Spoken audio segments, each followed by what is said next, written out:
God is Open. I am your host, Christopher Fisher.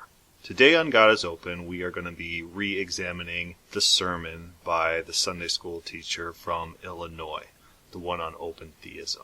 This will be a continuation on our podcast from last week, and it'll kind of cover a few of the topics that we missed that he did try to address. So this Calvinist styles open theism primarily as a rejection of the future being known. He says that in open theism, the future cannot be known in any way and in any sense. And let's see if the quote that he uses by Gregory Boyd actually fits his definition of open theism. So here's a quote, Greg Boyd, big open theist. I became convinced that the customary view, the view that the future is settled and God knows it as such, was mistaken. I came to believe that the future is, to some degree at least, open-ended and that God knows it as such. So that's where you get the name open theism from. The idea is that the future is completely open.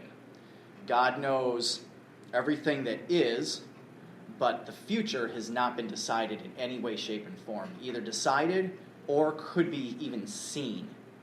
So it's probably not a very good idea to quote someone saying that the future is to some degree open, and then going on to claim in the very next series of sentences that open theism is the belief that the future cannot be knowable in any sense whatsoever. I don't think necessarily he's trying to be malicious when he's trying to say this, and so although most open theists wouldn't say that the future is completely open, I'm very sympathetic to this because, when we do look at the Bible and the things that God says, it pretty much all is conditional on human actions. Even the cross. Jesus, he said he could avoid the cross. He could call a legion of angels to save him from the cross. It's something he could do. And he says that specifically. And then in the Garden of Gethsemane, he prays to God. He says, if it's possible, let this cup pass from me, but not my will, but yours be done. He's saying, Lord, I don't want to die. I don't want to do it. And I don't want to pressure you into this decision. I just want to find an easy way to avoid this. But if not, then that's okay, and we'll go ahead and do your plans. But Jesus was under the impression that if he really pressed for it, if he didn't condition it with not my will, but yours be done, then God might actually take his will. God might actually do what Jesus wanted God to do. And that's just not allowed in the theology of Calvinism. God can't commune with Jesus in that sense. Jesus's and God's wills have to be the same. And there's not this idea that God can be influenced. The future's set, and what God says has to happen. Of course, if it doesn't happen, the Calvinists will say, oh, that was conditional. But it's always in this ex post facto way where you can never tell if a prophecy is conditional or not unless you see the results and see if it had been subverted or not. That's how Calvinism works. It's not falsifiable, and they can't accurately tell you what is a good prediction and what's a conditional prediction. So in our previous podcast, we pointed out that this Calvinist is involved with Plato's theory of the forms. And in this theory of the forms, there's some sort of perfect knowledge that exists in this heavenly realm, and it's the perfect representation of all things, and God apparently has this perfect knowledge. And this Calvinist invokes these ideas. So listen to how he talks and what he says. He says the open theists, their idea of God's knowledge is that God has more knowledge. But what he's proposing is something qualitatively different than just having a lot of knowledge. Let's listen. So God's knowledge is, like I've got written here, God's knowledge is a quantity. He knows, his knowledge in comparison to our knowledge is just that he's got more of it. So that's really the thing about Calvinism. Calvinists, they don't care if open theists try to redefine omniscience to mean something else, to mean God has all knowledge that can be known. That's not what's at issue. That's not what's at stake. Omniscience is just a byproduct of their overall belief. Calvinism is based in the Platonic idea that God is this immutable, simple, self-actualized, pure actualized being. It's pure Platonism, and God can't change in any way, so it doesn't matter if God has all knowledge, if that knowledge is always expanding, because that introduces change into the Godhead, and that just cannot happen in the Platonistic concept. What's at stake to these Calvinists is not God's knowledge, but it's fundamentally who God is. And God can't be the God of open theism, always learning, even if he has all knowledge, and still be the God of Plotinus, this perfectly immutable being in this otherly realm that's perfectly simple with no parts and pure actuality. Those two concepts, they do not fit together at all.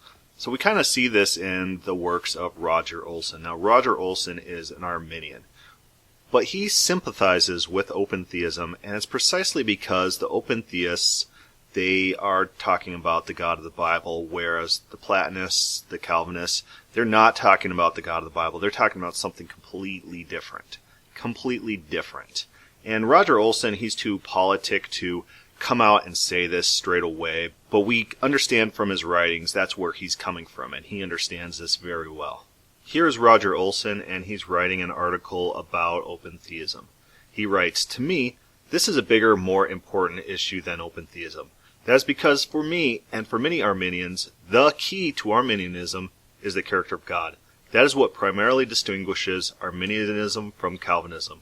Arminians all believe that the God of Calvinism cannot be understood logically to be perfectly good and loving, and only Arminianism, whether under that label or not, makes it logically possible to view God as perfectly good without going to universalism, as in the case of Barth and others in the Reformed tradition." Notice in Roger Olson here, the key difference between Calvinism and Arminianism is who God is. In Calvinism, God has no passions. God is pure actuality. God is pure simplicity. And I'm going to quote a Calvinist, and this Calvinist represents serious Calvinistic metaphysics. This is not like your average Piker Calvinist. This is a serious Calvinist scholar, Dr. James Dolezal, and just kind of listen to how he talks and what he thinks about God. And this is Calvinist metaphysics to a T. This is Platonism. If you look at the works of Plotinus, this is exactly what Plotinus writes.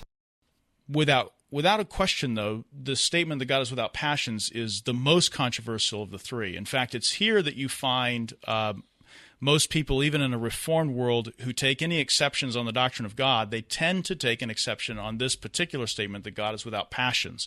Or if they want to continue saying God's without passions, they want to severely qualify what that means. So much so that I think often the end result is that you've lost the intent and what was really being taught in the doctrine. Mm-hmm. In effect, the statement that God is without passions follows naturally from God without parts, because if God doesn't have parts, there's nothing in God that can be reduced to actuality by some action outside himself or even some action inside himself. God doesn't cause some inactive part of himself to be active by some will in which he wills to act upon himself.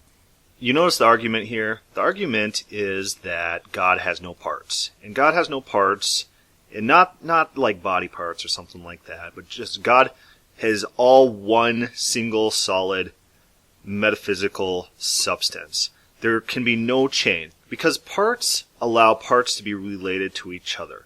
And if these parts can be related to each other, change can be introduced into the Godhead. But Platonism, they cannot allow that. And so, God is pure actuality, pure substance, and as such, he cannot have passions in any sense of the word whatsoever, because passions implies change. Here's Dolezal again. If you really want to dig into some of the more basic metaphysical ontological commitments of the Reformed tradition, but I would say the classical Western tradition, right. Then you would want to put some serious thought into what is meant by God without parts. In short, it's often mistaken to be simply a kind of epexegetical statement about God without a body. God's without a body, including without parts, as if that's sort of just a side note explaining what it means to be without a body. He's immaterial. That he's immaterial. Yeah. He's immaterial. He doesn't have a body. He doesn't have body parts.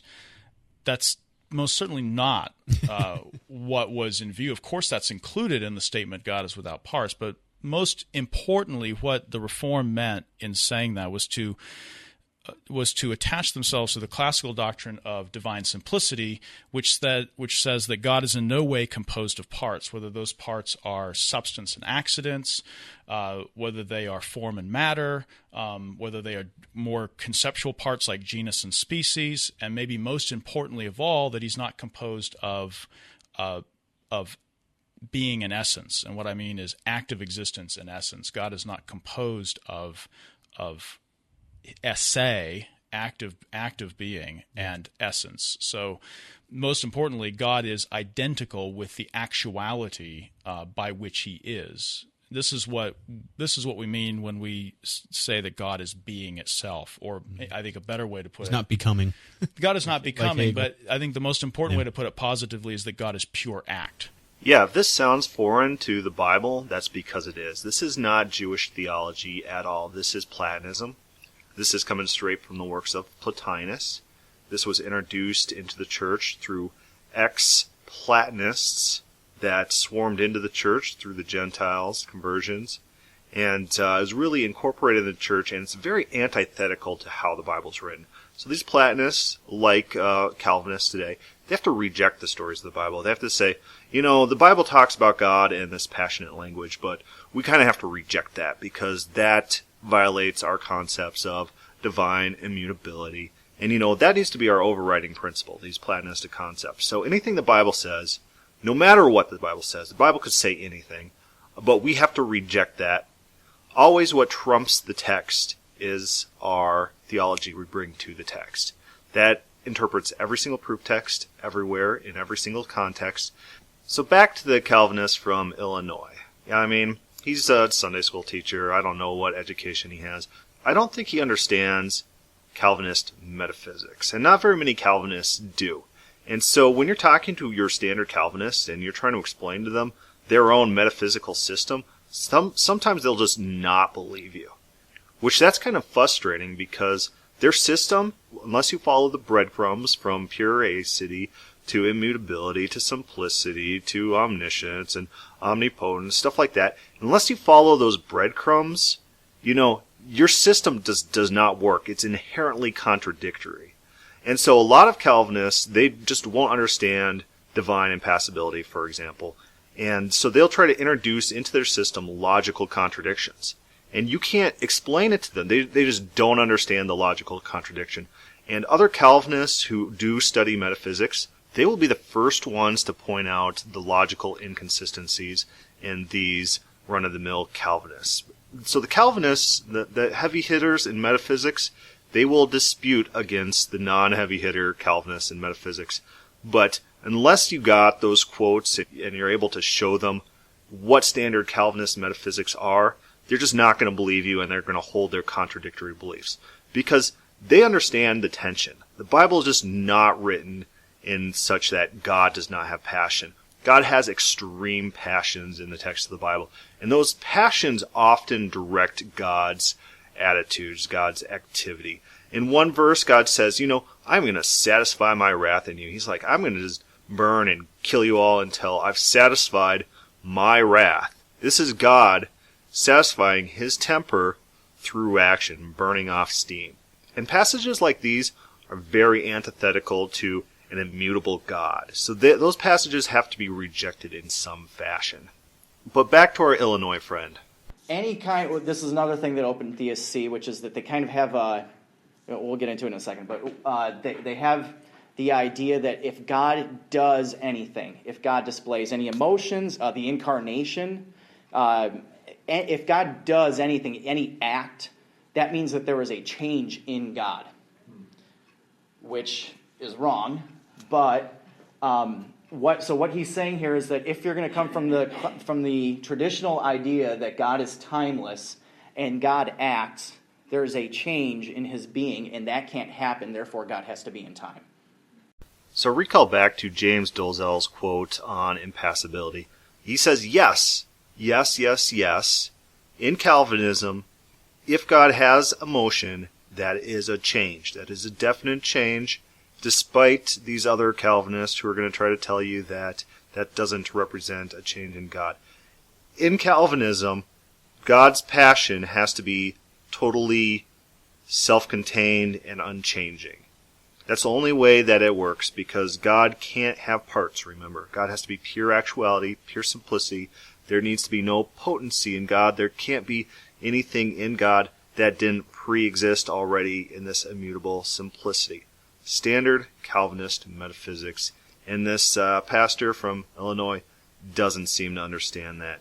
So yeah, God acting in time, that is a definite change in God. That's why Augustine proposed, in our previous podcast, we talked that Augustine proposed that God, in order to speak in time, used a parrot creature, because God can't do it himself. Remember, God is pure actuality, and this pure actuality is pure act. And so everything that happened, it's all kind of rolled up into this metaphysical one, and it can't affect the timeless, immutable God in any way whatsoever. So everything's predestined, everything is pre-planned, everything is all one single entirety of creation.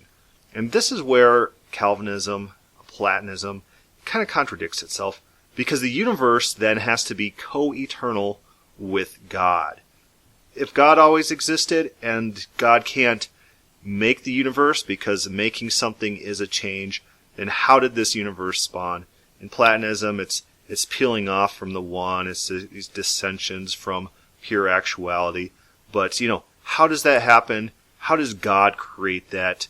Remember, in Platonism, God has no potential to create. It's only when you encounter Christians who are trying to incorporate Platonism into the Bible that this pure actuality then gets this ability to create things. If any of this sounds confusing to the listeners, that's because it is confusing. It's Platonism. You're not going to find these little treatises in the Bible about pure actuality and pure simplicity, and they just have to assume it out of texts that have nothing to do with it, from authors who had nothing to say about these metaphysical concepts. This is pure Platonism, and it's being injected into the Bible. The Bible is not irrational like this. The Bible doesn't talk in these categorical statements. The Bible is all about God, God's passions, God's interactions with mankind, things God says and does, and things that God thinks. The Bible is not Platonism, and the Bible is diametrically opposed to this Platonism. So our friend from Illinois, he interjects on God's timelessness and what he thinks is a laughable concept of open theism and God's span of eternity. Second point is that God experiences time as we do. The classical position, which we'll get into all the theology and everything next week as far as what we believe, but the classical position for Orthodox believers is that God exists in a singular moment. He exists always in the present. And time is not divided up. So generally you'll see it pictured as like the arrow going forward and then eternity past before the beginning, before creation. And actually the best way to represent how God experiences time is just one singular moment. So he has the whole of his being in one present. So yeah, God experiences time as we do. When he created, he limited himself, he came into time, and now he experiences time just the exact same way we do. So like I said, like with his knowledge, that's why his knowledge is just as much as he can have. It's not a quality of knowledge, it's an amount of knowledge, because he is in time with us. And there's nothing wrong with that. I mean, that could have happened if that's what the Bible said, but that's not what the Bible says, so there's a big problem there. Really? It's not biblical? God says, I'm going to put a rainbow in the sky so that on a future day it's going to remind me of what I told you in the past, and God's supposed to be in this timeless eternity? No, it's very non-biblical to propose that God's in this eternity, this single moment of time. All their proof texts that they try to use to prove this are about God being in time. They'll say, 1 day is like 1,000 years, and 1,000 years is like a day. Those are measures of time. So if you're going to try to prove that God is timeless, you might want to try to find a proof text that doesn't talk about God experiencing time. Because that's the opposite of proving that God is timeless. The Bible doesn't support this timelessness in God at all. God is always learning and acting in time, and God's setting up reminders for himself. And in Malachi, Malachi 3, That's their favorite proof text for God not being able to change. Well, the later part of that chapter is about God writing a book to remind him about who the faithful are. Yeah, I don't think Malachi is about negative theology that they're trying to make it. It just doesn't work with the text. So he talks about this theory of time, which is a line. And the Bible doesn't give any theory of time. It just doesn't. But it doesn't present God as timeless. That is contradictory to the text. God is doing things, burning in wrath for a while. God says, how long must I endure these people? It's about God enduring and God doing stuff and God having his emotions build up, and he says, you know what, I don't know what else I could have done for you, Israel. I've done everything I've tried. Now I'm just going to destroy you. And it talks about God's frustration. And things like that, they just don't happen unless God is experiencing, sequence and time. And this guy, he pretends that time is some sort of metaphysical thing that exists. And I don't think time is something that exists. I don't think the Bible makes it as something that exists. In the theory of relativity, you like measurements, but then you got like the barn paradox, where you could fit a ladder that's longer than a barn. If it's in motion, you could fit it in a barn that is less than the measurement of the ladder. These types of things work in theory of relativity. Time is like length, like distance, like color. It's a way to categorize something. It's a way to measure something that gives intelligibility. It's not like time is absolute. You got the twin paradox, where one twin goes off to an alien planet and comes back, and the twins are a different age. Those things happen because time is not like hours, minutes, and seconds. Those are just ways to measure time. And those measurements are not always absolute. There could be differences in time measurements and stuff. But one thing we don't see is time travel. That concept is just irrational. It just doesn't work. There's no such time where you could go back to before an event and then affect that event. You just can't do that in any theory of relativity. And all the theories of relativity kind of lay out what I call presentism, where there's always a present now, and that's all that exists. The past is done and gone away with, and God is always trying to remind Israel about what the past was. He says, remember these things, remember of old, and I said this a long time ago. It's always this remembrance of the past. It's never about him currently experiencing the past. Past is always something that's dead and gone, and something that can be referenced, but doesn't actually exist except for in memory. So this Calvinist assumes time is something that can be created. Incorrect. He assumes that God can enter time. Incorrect. He thinks that time is something that could, doesn't have to exist. I don't agree with any of those principles whatsoever. I don't think he has any proof for any of those principles. In fact, our day-to-day experience tells us that presentism is true. We can't change the past. We can't time travel into the past. All we experience is the here and now. That is our most common frame of reference for understanding how reality works. And he wants to discard all of this. Why? Because he's got his Platonism. And this Platonism is not coming from the Bible. You get zero timelessness in the Bible. Instead, you got a God who's from everlasting to everlasting. You got a God who builds up emotion, and he becomes angry, he becomes sad. He's reacting in the moment to events that weren't foreknown. He's responding to people and taking their advice and changing his plans based on their advice.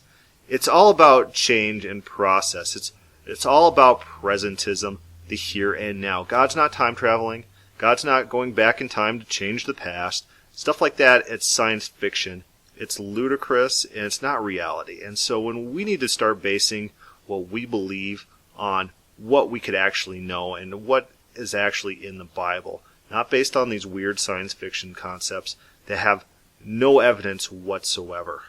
Hand someone a Bible who's never seen it before, have them read the entire Bible, then ask them, does God experience time like we do, or is he timeless, eternal? And what are they going to tell you? They're going to kind of laugh at you for even posing the question. Of course, God's in time. That's the entire story of the Bible. You read the Bible, that's every single narrative with God in it, is God doing stuff in time and reacting in the moment and being dynamic and being living. And the Platonists, the Calvinists, they want to supplant that with a dead, static God, the God of Plotinus, the God of the pagan Greeks, and that's what they want to worship. Let's talk about that real quick, and let's see what Calvinists believe about Jesus and how Jesus relates to God. So, not all open theists are like this, but I've heard certain open theists say that the incarnation was a change in the being of God. And if you say that the Son of God didn't have a human nature, you're wrong and you're a heretic.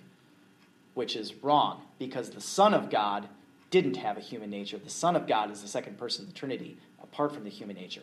Jesus, the God-man, had a human nature. And that's not a change because it didn't change anything to the being of God. He took on human flesh. Absolutely. Absolutely, Calvinists are heretics. And they're not heretics because some council in 500 AD said they're heretics. They are heretics because the authors of the Bible call them heretics. You look at one of the problems that was going around in early Christianity, and it was these Platonists. And what would the Platonists claim? Number one, they would claim that Jesus didn't come as a body. Why can't Jesus come as a body? Because the Godhead is this immutable one that can't change, and the flesh is evil. Remember, we have to abandon the flesh. And so Jesus can't be God. And so Jesus has to be either like a spirit being, like the Valentinians. They said that God he didn't have a digestive system, and he had like this perfect body. It's spiritualization of who Jesus was. And this was a literal heresy. Literal. So Colossians 2 was written by Paul, and it was really written to these Platonists, these Gnostics that were infiltrating Christianity. And as such, this is the one place in the Bible where the word philosophy is used, and it's used here. And you have to notice how Paul's argument is running. And it's all about, who are the bad guys in this text? It's the people who are neglecting their body. And who are those? Those are the Gnostics. Those are the Platonists. These are these mystery cults who think that the flesh is evil. And then the flesh and the divine are separate things, and there's no intermingling, and we have to discard the flesh. And that is who he's writing against. And so he says, humility of the body, that's just man-made religion. That's nonsense. And in Colossians 2:9, he says, for in Jesus, the whole fullness of the deity dwells bodily. This is his slap in the face against these Platonists, against these Gnostics, against these modern-day Calvinists who think that there's a separation between the physical and the divine. That's not a Jewish concept. And Paul fought heavily against that, because that was literal heresy. John also wrote during the Platonist infiltration of the church, and we read in John 1, and the Word, this is God, became flesh. So the Word became flesh and dwelt among us. And so there's no pulling on this fake human body that the Gnostics literally believed that. They were Gnostics, they were heretics. And John's writing against that. The Word became flesh and dwelt among us. And remember in John's Revelation 21, God lives with man. That's just a fact of the text, and that's what all Jewish eschatology is looking forward, God dwelling on earth. It's not this immutability concept, this perfect perfection in this ether world. God is just going to come live with man and reign in the kingdom of God perpetually with Jesus at his side. And you always see that in the throne room. God and Jesus are always there together. So John is dealing with these Gnostics, these Calvinists, these Platonists. And in 1 John 1:4, he says this, Beloved, do not believe every spirit, but test the spirits to see whether they are from God, for many false prophets have gone out into the world. He's going to explain to us what makes a false prophet, what makes a heretic. By this you'll know the Spirit of God. Every spirit that confesses that Jesus Christ has come in the flesh is from God. And every spirit that does not confess Jesus is not from God. This is the spirit of the Antichrist, which you heard was coming and is now in the world already. John is saying these people who are spiritualizing this whole thing, who think that Jesus is separate from God and separate from the divine, and there's a body, and and that's not really Jesus the Christ, not the Son of God. These people are heretics. They're false prophets. So literally, open theists are heretics because some council at some point in time said something. People who lived hundreds and hundreds of years after the people who wrote the Bible. The people who wrote the Bible called Calvinists heretics. The Calvinist doctrine is complete Gnosticism, And it was Gnosticism fought by both Paul and John that they both experienced later in Christianity once the Gentile influence really took off. Another key facet of Gnosticism is this secret knowledge, and they use this secret knowledge to interpret the spiritual things of the Bible. I'm going to leave you with this quote from the Calvinist from Illinois, and this quote can be multiplied. He says it throughout his entire sermon multiple times in multiple fashions, but I'll let you listen to this and try to wonder, is this Gnosticism? Is he claiming some secret spiritual knowledge that's given to only the elect in order to interpret the secret things of the Bible that is not apparent in the text? Okay, so they are going to put the focus on the economic Trinity over the ontological Trinity. They are looking at God as he has revealed himself to us in time, as opposed to the incomprehensible God that is outside of time. Since the Bible has revealed God for us to know, they say that's all that we need to know. That's really all that we can know, and therefore God has to be that way. What we see in just the plain words of Scripture, without getting into all of our theological jargon and explanations of how can God be incomprehensible and yet still reveal himself to us as we are, nope, throw it out. That's all that there is to it. The Calvinist claim is that the Bible literally presents us a false picture of God, which needs to be supplanted by the secret knowledge that's not found in the text. Calvinism is Gnosticism. So that is all we have time for today. But listen to our podcast on the classical attributes. Listen to our podcast on religion in the first century, and you'll kind of understand what Gnosticism is, what Calvinism is, what these negative attributes are. You'll put the pieces together that Calvinism is a modern form of Gnosticism. If you have questions or comments on this podcast, feel free to put them on our God is Open webpage or start a thread on our God is Open Facebook companion page. Thank you for listening.